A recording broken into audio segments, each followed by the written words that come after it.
At this point, it seems like we have almost a complete application. Still, we can add additional functionality to make Reminder Pro even more useful to the user.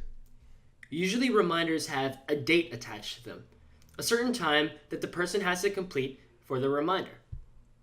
So let's add an extra input field to the JSX that allows the user to select a time that the reminder should be due. Let's add another input field right next to our first one. This one's class name will also be form control.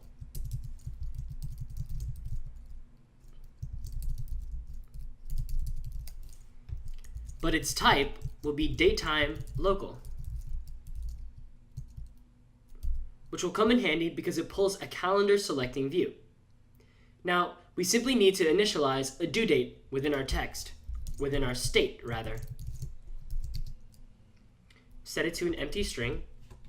Now we'll take advantage of the onChange function, just like above how we do with text.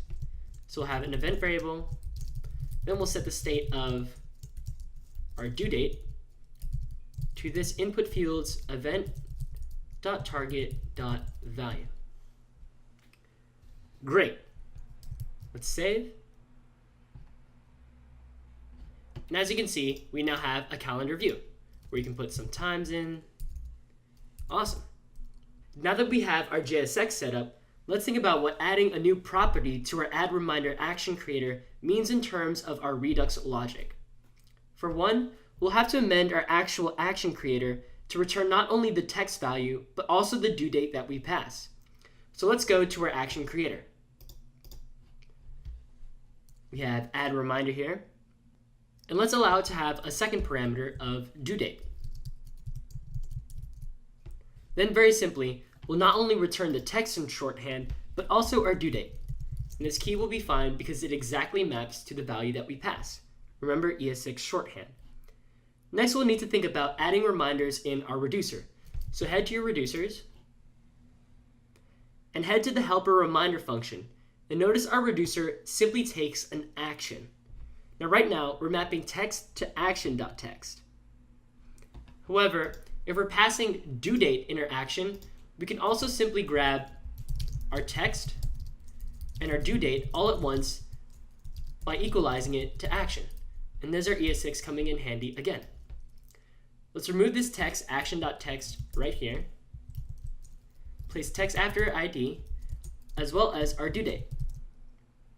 Once you have that saved, that should be enough to have due dates within all of our action objects for reminders. Now it's simply a matter of changing up the app.jsx call for add reminder. So we also want our state of due date to be passed to our new add reminder function.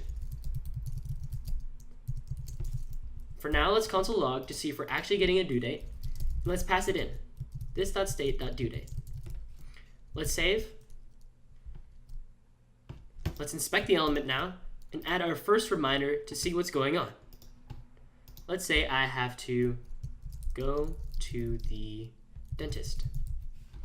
This reminder is going to be on Saturday at 3:00 p.m.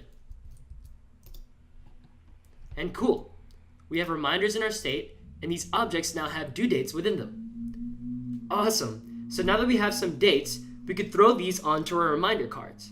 However, we can make them even more understandable to the user by using some JavaScript tricks, unless you want to throw this date string on there. So see you in the next video where we start actually including this data on the user interface.